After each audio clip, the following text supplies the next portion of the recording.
Bueno, mis amados, una vez más vamos a continuar con nuestro tema acerca de las promesas de Dios.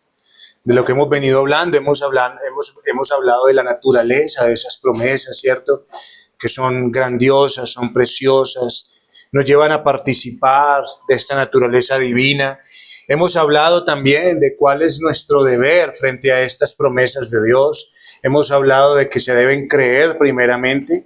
Debemos creerlas, estas promesas, y para poder aplicarlas a nuestras vidas, para poder aprovecharnos de ellas, debemos conocerlas, debemos tenerlas a la mano. Recuerden que todo esto fue lo que estuvimos hablando acerca de las promesas. Si nosotros no tenemos en cuenta esto, pues hermanos, no vamos a poder aprovecharnos realmente de lo que hacen las promesas del Señor, convirtiéndose entonces en ese bálsamo, convirtiéndose en esa fortaleza que nos ayuda a nosotros a pasar por las diferentes situaciones que nombramos.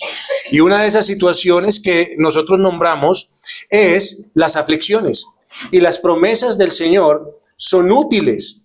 Las promesas del Señor son provechosas en los tiempos en los cuales usted y yo tengamos que pasar por aflicciones. Por eso, uno de esos usos que nosotros hacemos a las promesas de Dios son en las aflicciones. Así que nosotros debemos aprender a usar las promesas de Dios en medio de las aflicciones.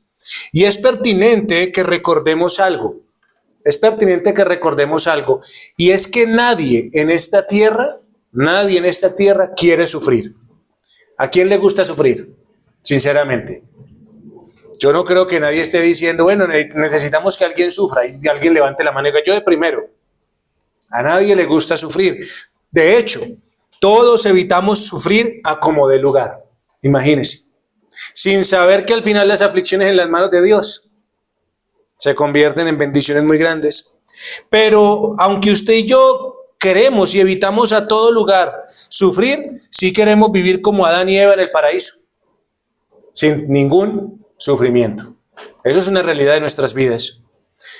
Mire, un filósofo llamado Epicuro se dedicó a descubrir cómo vivir en felicidad y cómo remediar los sufrimientos del alma. Él se dedicó a eso. La pregunta es, ¿qué respuesta obtuvo? Ninguna. Porque esto es imposible para una naturaleza caída. Y por la caída que trajo el pecado en el hombre. Por eso, como dice Job, capítulo 14, versículo 1. Job 14, 1 dice, el hombre nacido de mujer, corto de días y hastiado de sinsabores.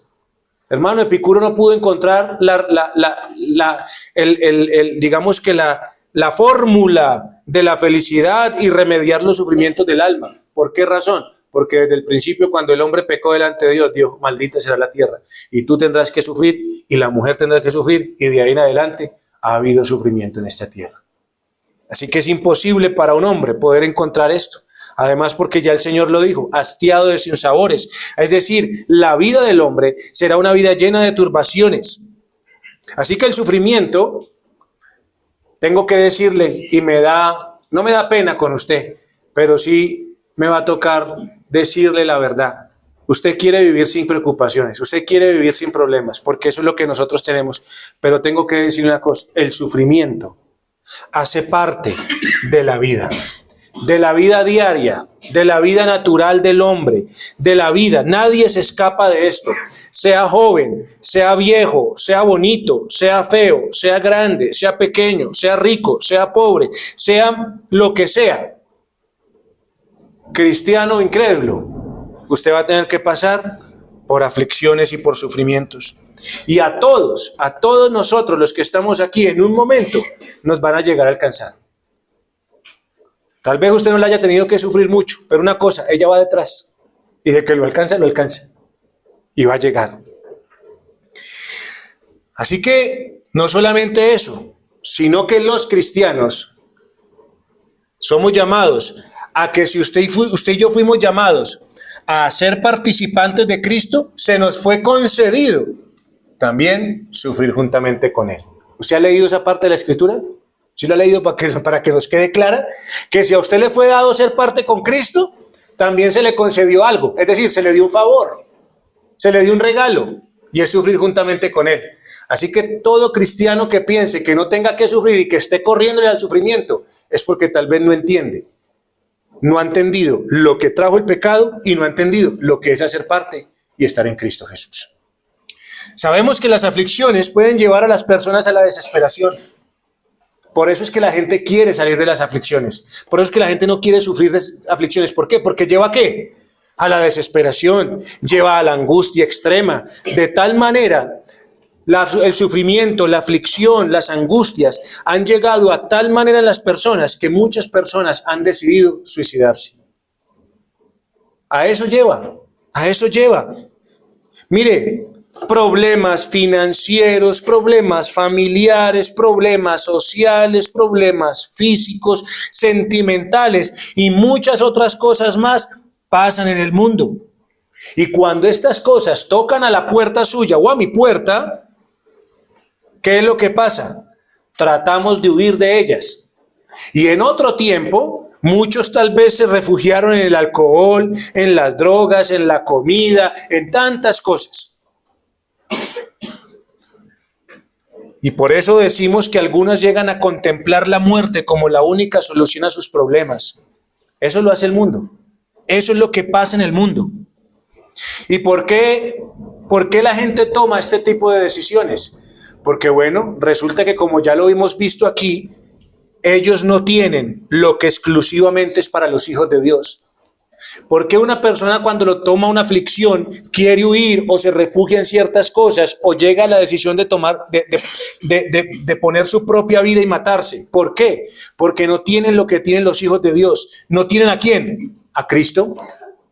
¿No tienen y no son ciudadanos del pueblo de Dios? ¿No tienen qué? Están lejos y ajenos de las promesas de Dios. Eso lo vimos, ¿no?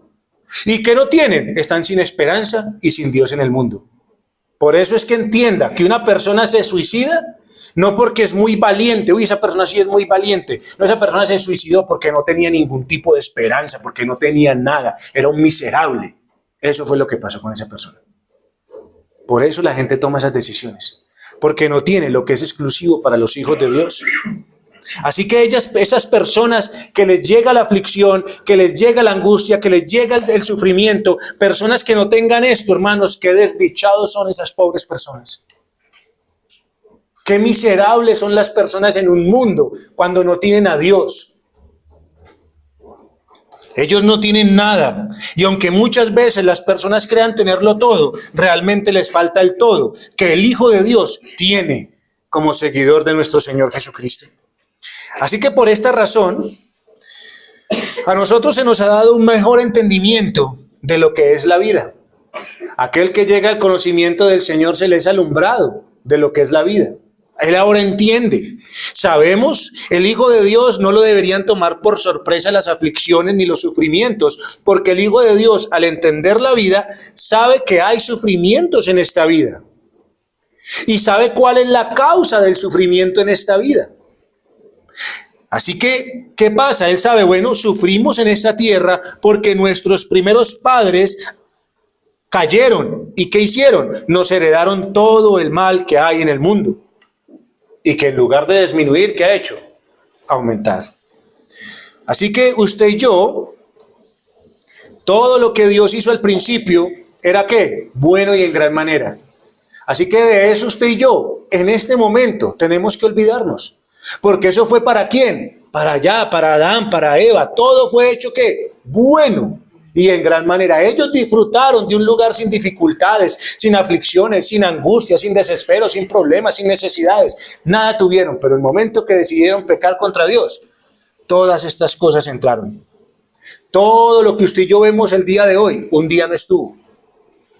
Pero al día de hoy, hermano, esta tierra y esta vida está llena de sufrimientos. Es por esto que la fe nos es dada en Cristo Jesús. Para eso se necesita la fe. Esa fe tan maravillosa que aunque no nos hace inmunes al sufrimiento, porque a veces también se tiene ese pensamiento malo. Si llego a Cristo, ¿qué pasa? Ya no hay más sufrimiento. Si llego a Cristo, ya no hay más enfermedad. Si llego a Cristo, ya no hay más dolor. ¿Quién le dijo eso? ¿Quién le dijo eso? Ahora, ¿qué es lo que pasa? No nos hace inmunes al sufrimiento llegar a Cristo, pero sí nos da algo muy maravilloso. Y es que Cristo lo que hace cuando llega a la vida de una persona es que cambia completamente por medio de la renovación de nuestro entendimiento todos los temas, toda la concepción que usted y yo tenemos acerca de las aflicciones. Por eso es que el apóstol Pedro dice, no se sorprendan cuando les llegue la prueba, porque es que ustedes ya entienden.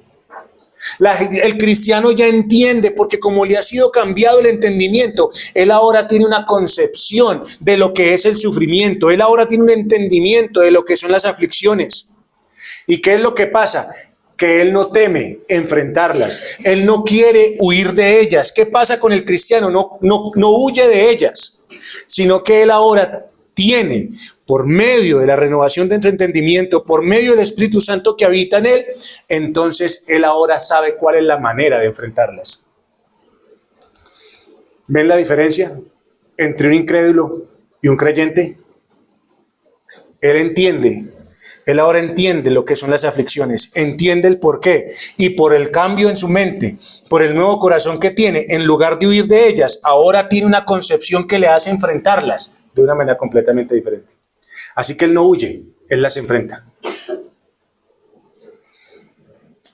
Así que, hermano, la razón por la cual él puede entender ahora y cómo enfrentarlas en lugar de huir, es porque él entiende ahora quién las envía. Él entiende quién las decreta. ¿Y es quién? Su Padre que está en los cielos, que tiene dominio y gobierno sobre todas las cosas. Y por eso es que él, cuando ve las aflicciones, entonces puede estar descansado, puede tener descanso, aunque sean aflicciones que le traigan dolor, angustia y tristeza. El cristiano, el Hijo de Dios, las puede enfrentar con la fortaleza que se puede hallar en Cristo, y entonces poder hallar bendición en medio de estas pruebas, porque Cristo así lo ha prometido. ¿O será que el Señor no ha dicho que todas las cosas ayudan para bien? Es la promesa del Señor. Así que, ¿por qué es que son necesarias las aflicciones en la vida del creyente? ¿Por qué son necesarias las aflicciones? Mire, no es que tengamos que huir, no es que las tengamos que evitar, no es que las odiemos, no es que les temamos, no es que les tengamos pavor. No, ¿por qué son necesarias las aflicciones en la vida del cristiano? Por eso es que tal vez nos llamen locos. La gente queriendo huir de las aflicciones y el creyente esperando a que le lleguen. ¿Por qué son necesarias? Oiga bien, no estoy usando cualquier palabra, estoy diciendo son necesarias. ¿Para usted es necesario el aire que respira? Sí, porque si no, ¿qué? Así que mire, quiero que le ponga cuidado. Es necesaria la aflicción para el creyente. Así que las Escrituras nos enseñan que las aflicciones y pruebas son una parte necesaria de nuestro peregrinaje en esta tierra. Aunque no parezca muy alentador, es lo que las Escrituras nos enseñan. Porque como les decía ahorita, Filipenses capítulo 1, versículo 29, Filipenses 1, 29 nos dice, porque a vosotros, los cristianos, os es concedido a causa de Cristo, no solo que creáis en Él, sino también que padezcáis por Él. ¡Qué bendición entonces! Está diciendo el apóstol Pablo que creer y tener fe en Cristo es padecer por Él. Sí, eso es lo que está diciendo el apóstol Pablo. Y además dice que este padecimiento por Él son dones dados a la iglesia, porque nos dice que nos es concedido. Cuando a usted se le concede algo, ¿es qué? Se le está regalando algo, se le está concediendo un honor, se le está concediendo un privilegio del que no todos cuentan, porque es dado por Dios. Así que al cristiano le es necesario eso, porque a través de eso está unido ¿a quién? Al Señor Jesucristo. Así que esto es importante debido a que el sufrimiento no es simplemente algo porque sí. Es que me llegó el sufrimiento y ya está. No, hermanos. Romanos capítulo 8, 17 dice lo siguiente. Si usted y yo somos hijos, también herederos. Herederos de Dios y coherederos con Cristo. Si es que padecemos juntamente con Él. Oiga lo que dice la Escritura. Para que juntamente con Él seamos glorificados. Aquí está lo importante. ¿Y por qué es que son necesarias las aflicciones? Bueno, porque el apóstol Pablo dice que nuestra gloria en Cristo está condicionada a nuestro sufrimiento con Cristo y en Cristo en esta vida. Entonces, mire, ¿usted cree que Cristo entró al cielo y Cristo está sentado a la diestra del Padre porque todo le fue muy facilito? ¿No? Así que Cristo entró en gloria ¿por medio de qué? Del sufrimiento. Por medio del padecimiento hasta la muerte y la muerte de cruz. Y yo le pregunto, entonces usted va a seguir sus mismos pasos y para usted va a ser diferente, estar sentado en la cama, estar comiendo bien rico, no tener ningún dolor, ninguna aflicción. ¿Será que así va a ser? No, mis queridos hermanos, así de la misma manera que Cristo hoy está en gloria por medio de los sufrimientos, de la misma manera usted y yo no vamos a heredar los cielos, sino habiendo pasado como nuestro Señor por medio de aflicciones. Porque dice la Escritura en Hechos, es necesario que por medio de muchas tribulaciones entremos al reino de Dios. ¿Por medio de cuántas? ¿Poquitas? Muchas tribulaciones entremos al reino de Dios. Mire, usted y yo debemos estar preparados. ¿Cómo nos estamos preparando para llegar al lugar que se nos tiene reservado? ¿Cómo nos estamos preparando usted y yo para esas moradas que nuestro Señor Jesucristo está haciendo para nosotros allí en la eternidad? A veces usted y yo no pensamos que el lugar al cual usted y yo vamos es más que maravilloso. Es más que maravilloso. Y por eso es que usted y yo estamos tan apegados a esta tierra. ¿Por qué estamos tan apegados a esta tierra? Porque a usted le falta mirar más hacia dónde. Hacia lo que Dios ya le dio, hacia lo que Cristo ya ganó por usted. Y que es un lugar más maravilloso que este. No es que este es una tierra maldita. Y lo que Él ha prometido es que algo perfecto y puro. Así que hermanos, todo lo que Cristo nos dé debería ser para nosotros algo que vale muchísimo más la pena que estar con nuestros ojos tan apegados a esta tierra.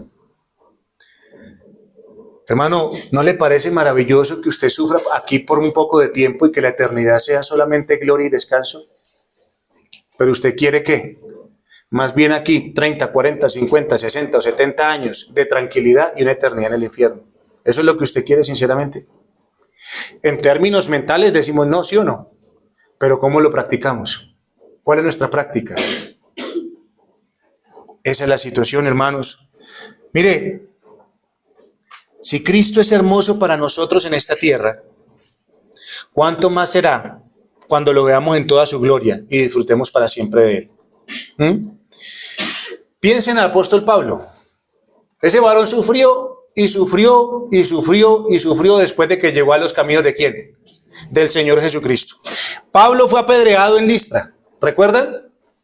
¿Cierto? Fue apedreado en Listra. ¿Y qué pasó? Regresó para confirmar los ánimos de los creyentes, para que, como les dije ahorita, es necesario que a través de muchas tribulaciones entremos en el reino de Dios. Mire, esto nos confirma que nuestros hermanos sufrieron en ese tiempo, y sufrieron mucho, mucho sufrieron. Pero también nos confirma que hoy nuestros hermanos sufren también en todo el mundo, mostrando que vivir y servir a Cristo es lo único del hombre. Por eso es capaz un hombre de entregar su vida por el Señor Jesucristo.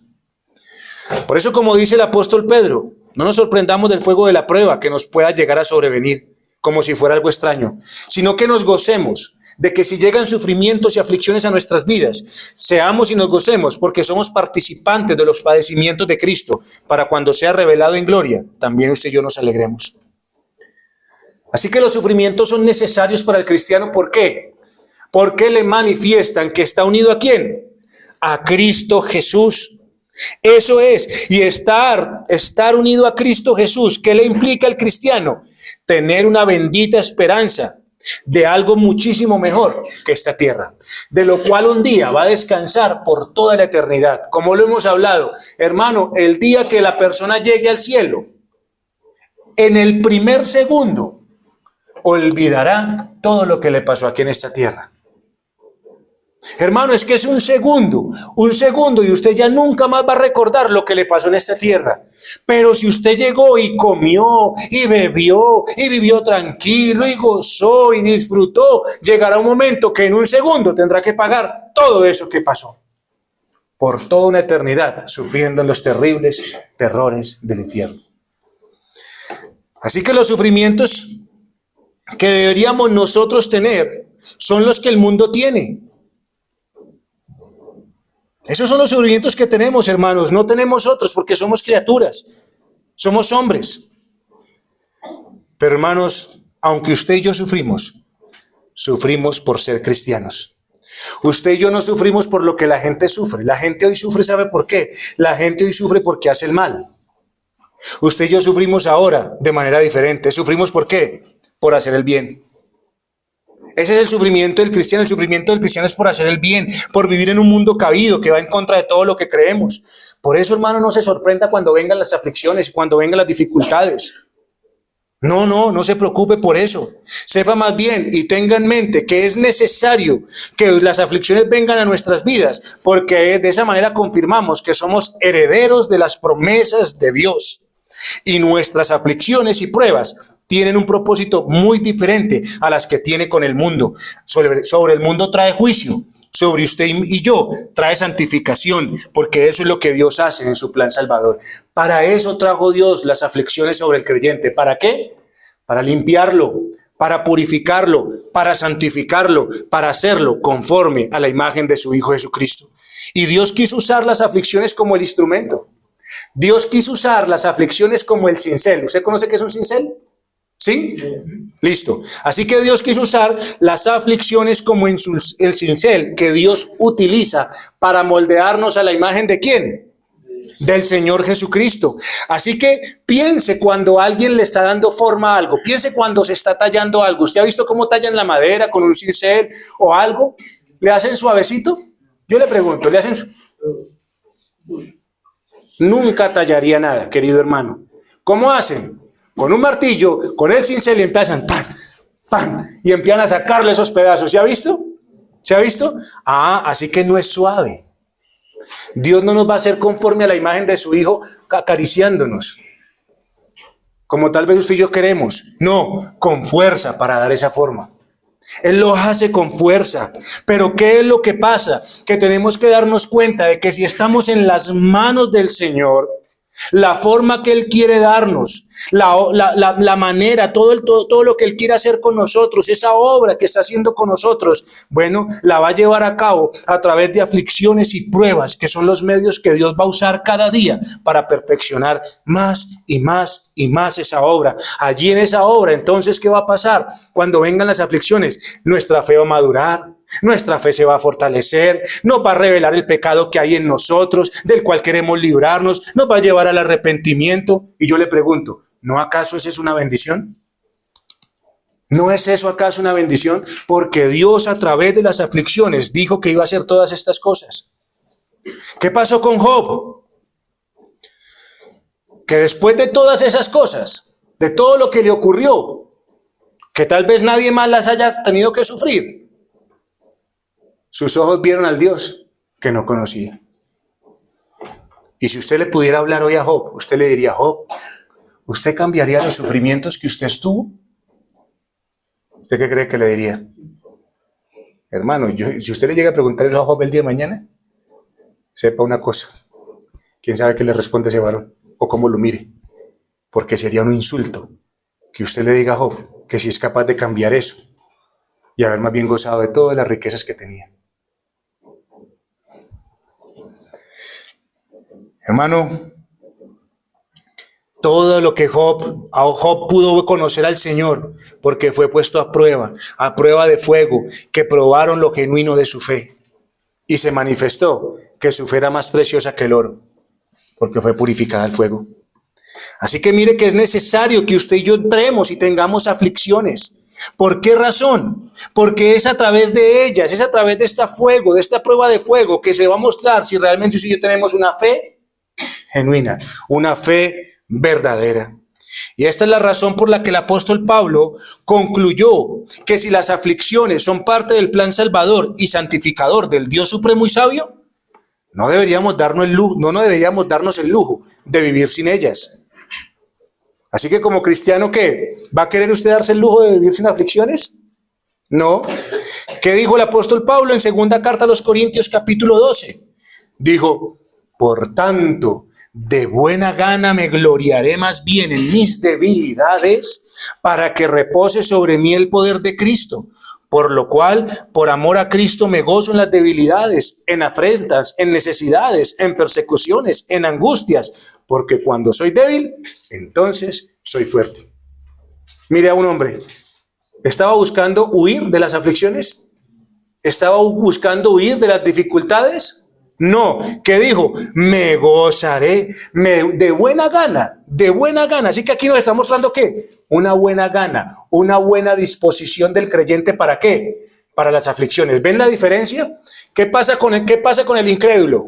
Llega la aflicción y ¿qué quiere hacer?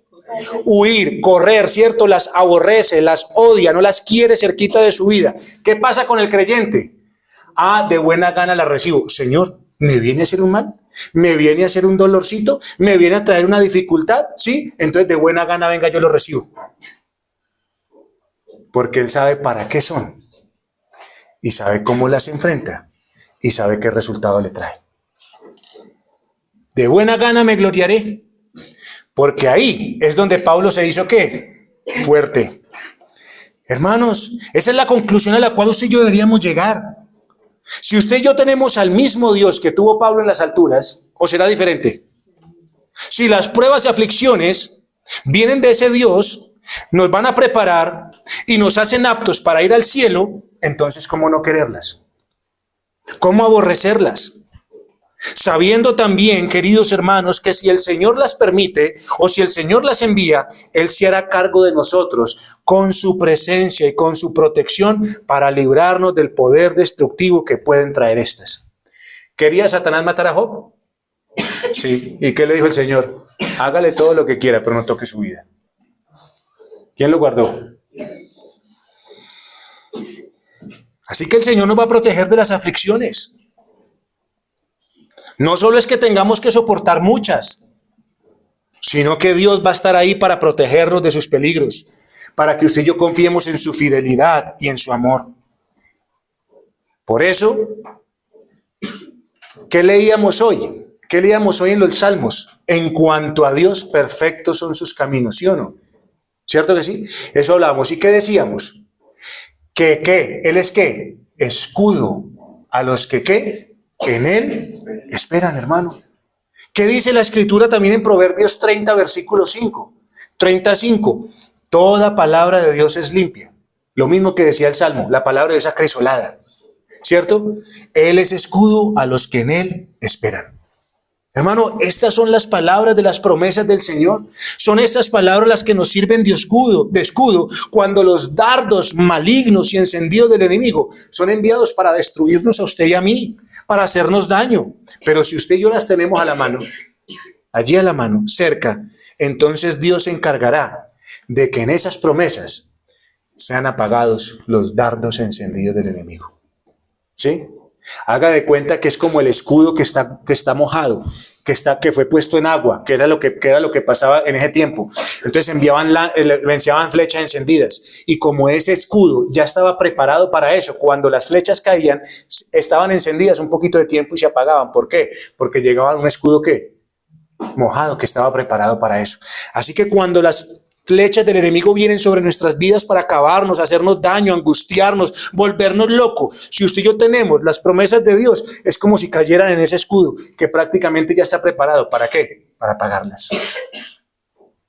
¿Va a tener entonces usted miedo del fuego, de la prueba, cuando el Señor lo protege? Hermanos, no hace mucho leímos también en Salmo 125, versículo 2. Como Jerusalén tiene montes alrededor de ella, ¿recuerdan que el hermano nos lo enseñó? Así Jehová está alrededor de su pueblo desde ahora y para siempre. Hermano, esto es lo que dicen las palabras del Señor, no las mías, para que usted y yo podamos descansar en todo tiempo en Él. Recuerden que el Señor le daba nuevamente fuerzas al peregrino, allí en el progreso del peregrino, a Cristiano. ¿Sí recuerdan? ¿Recuerdan que él caía?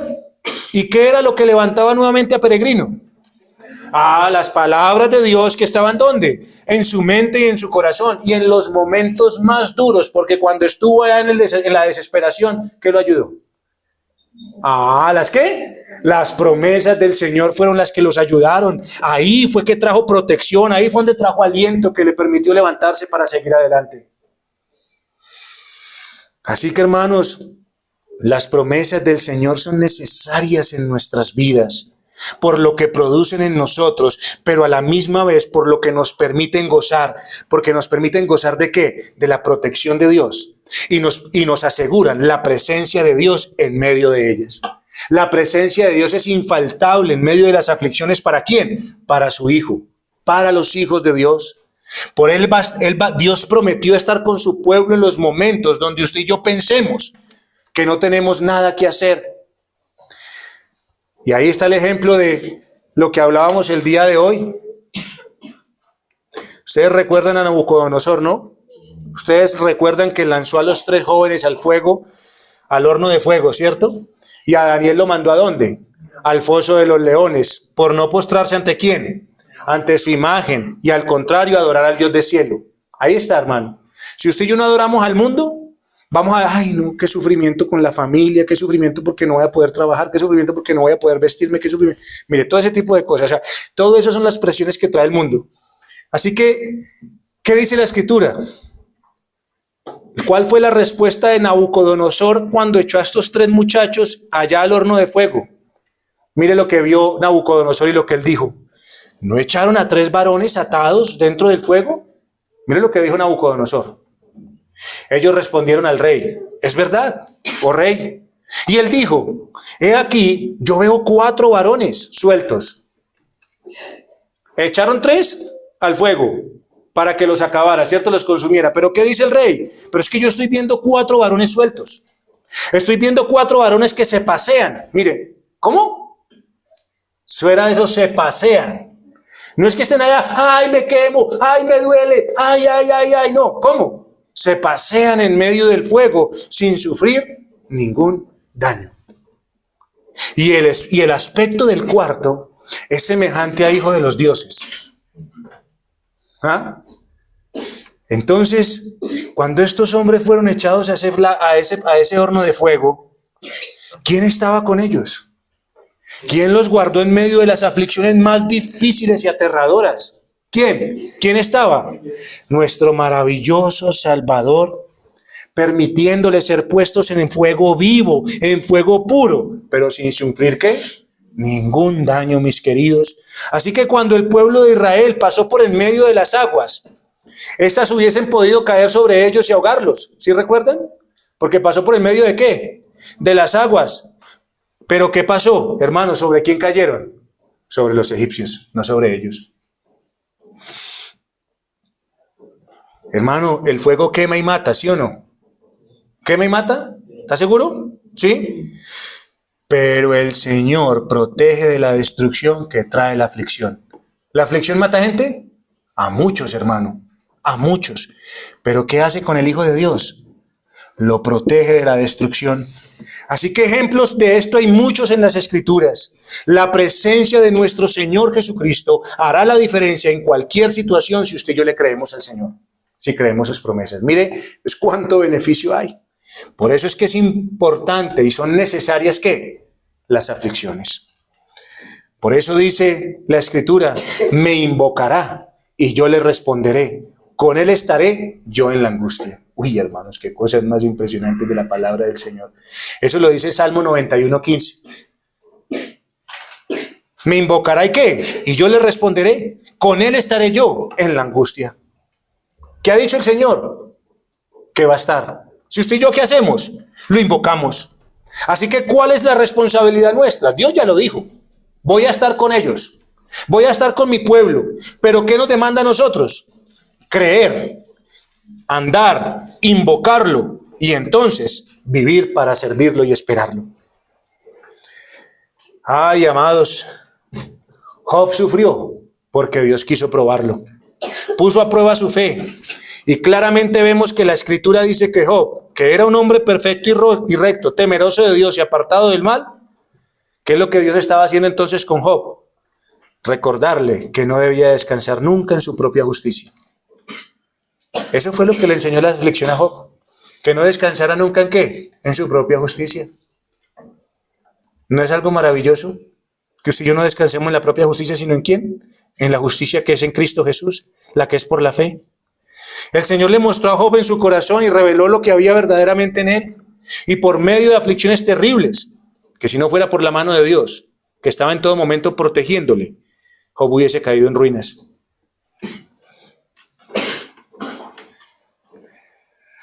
Así que así está como Dios siempre guardará la vida de los suyos en las cosas más duras que tengamos que vivir en esta tierra, pero que usted y yo podamos descansar en su pacto de gracia, donde Él se hace nuestro Padre. Hermano, ¿usted sabe qué significa que usted pueda decir Padre nuestro? ¿Usted sabe cuánto usted debería descansar simplemente con el hecho de decir Padre nuestro?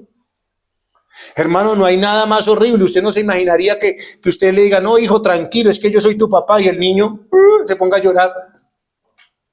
Hermano, decir Padre nuestro debería ser algo maravilloso, porque Él se hizo nuestro Padre. Y esa relación de Padre e Hijo por medio de Jesucristo nunca será quebrantada, sino que Él ahora como Padre, siempre lo que haga lo hará para nuestro bien y nunca será para nuestro mal. Y yo quiero decirle una cosa. A veces el remedio, hermano, sabe más feo que la enfermedad. Así es. A veces el remedio es más feo que la misma enfermedad. ¿La aflicción es fea? Sí, es fea. Pero a veces todo eso que el Señor trae sobre nuestras vidas, a veces es más dura. Y por eso muchas veces el remedio más feo es el remedio más efectivo. ¿No le parece? El remedio más feo es el remedio más efectivo. Por eso el Señor dice que es a través de la aflicción que nos va a ayudar, que nos va a corregir. Así que cuando el Señor promete a nosotros corregirnos y disciplinarnos, lo hará por medio de aflicciones. ¿Para qué? Para que se pueda manifestar que usted y yo somos hijos del Señor. Entonces, mire, hermano, cuán necesarias son para nosotros ¿qué? Las aflicciones.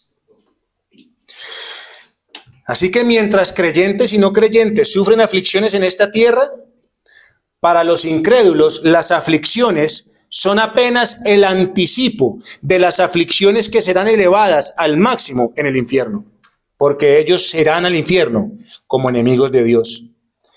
Pero para los hijos de Dios, las aflicciones son recibidas como disciplina para nuestro beneficio, dejándonos ver que cuando estemos pasando por aflicciones, entonces podamos darnos cuenta de dónde vienen, por qué vienen y para qué vienen.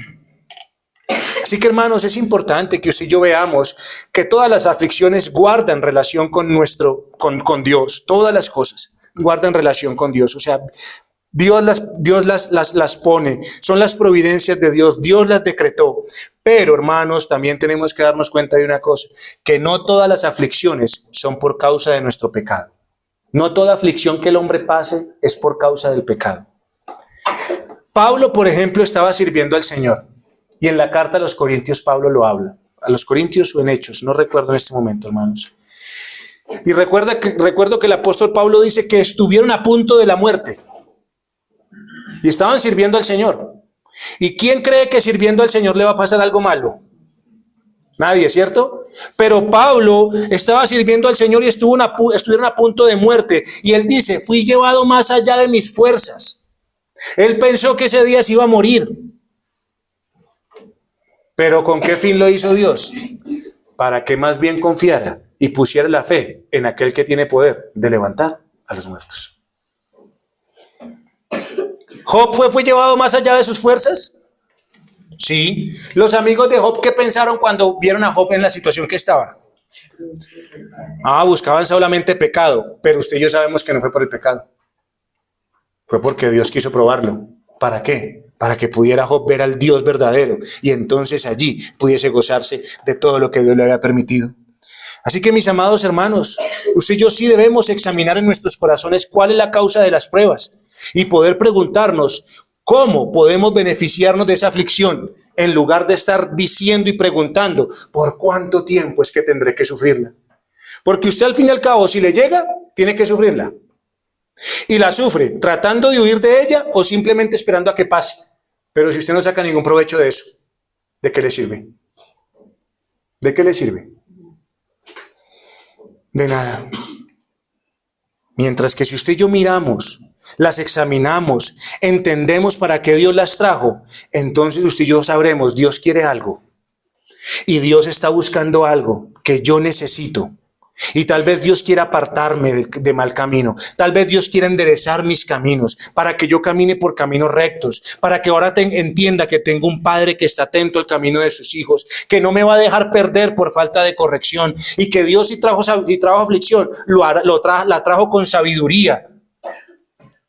Y entonces podemos esperar los resultados que Dios ha demandado y que Dios ha prometido también que traerán sus disciplinas.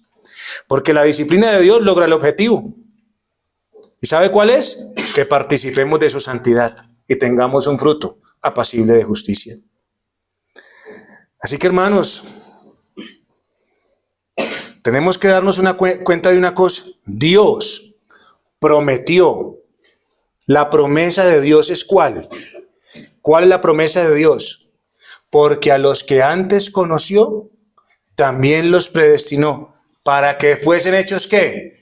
Conforme a la imagen de su Hijo, para que Él sea el primogénito de muchos hermanos. Así que Dios prometió hacernos como ¿quién? Como Cristo. Y para hacernos como Cristo, tiene que hacer varios ajustes. Él ha prometido perfeccionarnos. Él ha prometido llevarnos a madurar en la fe. Y esto solamente se hará de una forma, a través de ser participantes ¿de qué? De los padecimientos de nuestro Señor Jesucristo. Solo a través de eso. Y así el Señor revelará lo que hay en nuestros corazones. Podrá revelar tanto pecado como también puede revelar fortalezas que hayan en nosotros. Y al final, entonces, usted y yo solamente dependamos de uno. Darle gracias al Señor por una o humillarnos por la otra. Así que, mis amados hermanos, Dios hace todo esto para que usted y yo nos demos cuenta de lo que hay en nosotros. El pueblo Israel, Dios llevó al pueblo de Israel por 40 años. ¿Y sabe qué dice el Señor? Que les probó todos los días su corazón. ¿Para qué? ¿Para qué? ¿Para él saber algo? No, para que el pueblo supiera. El problema fue que el pueblo nunca se dio cuenta. Pero para el Hijo de Dios, el Señor nos va a probar todos los días para llevarnos a un verdadero arrepentimiento que perfeccione nuestras vidas y nos haga conforme a la imagen de su Hijo Jesucristo. Así que todo lo que Dios hace en medio de nuestro y las aflicciones son necesarias y es la promesa de Dios, tiene el fin de que usted y yo confiemos más en Él. Porque ¿qué pasó con Abraham cuando Dios le prometió el hijo? ¿Llevarlo a qué? A confiar en Él. Y cuando se lo pidió, ¿qué pasó? Ayudarlo a confiar ¿qué? Más en Él. Y no, eso traía aflicción. ¿Usted cree que no iba a traer aflicción entregar el hijo que el Señor le había dado sabiendo que era el único? Pero Abraham estuvo dispuesto a confiar en que los métodos de Dios y su voluntad eran mejores que los suyos, aunque tal vez usted y yo no los entendamos al principio. Hermanos, por eso usted y yo, a través de las promesas del Señor y a través de las aflicciones, podemos darnos cuenta, hermanos, entonces, que debemos hacer uso de las aflicciones, no como un problema, no como algo que odiar, no algo de lo cual queremos huir, sino algo de cual ¿qué?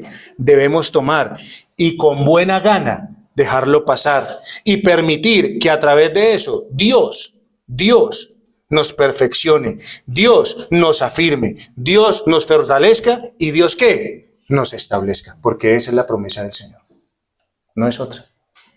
Así que espero, hermanos, con el favor del Señor, que usted y yo empecemos a cambiar nuestra mentalidad frente a las dificultades, frente a las aflicciones, a las cuales tanto miedo les tenemos. Y tenerle miedo a esos según lo que hablamos, es pecado delante de Dios. Oremos al Señor.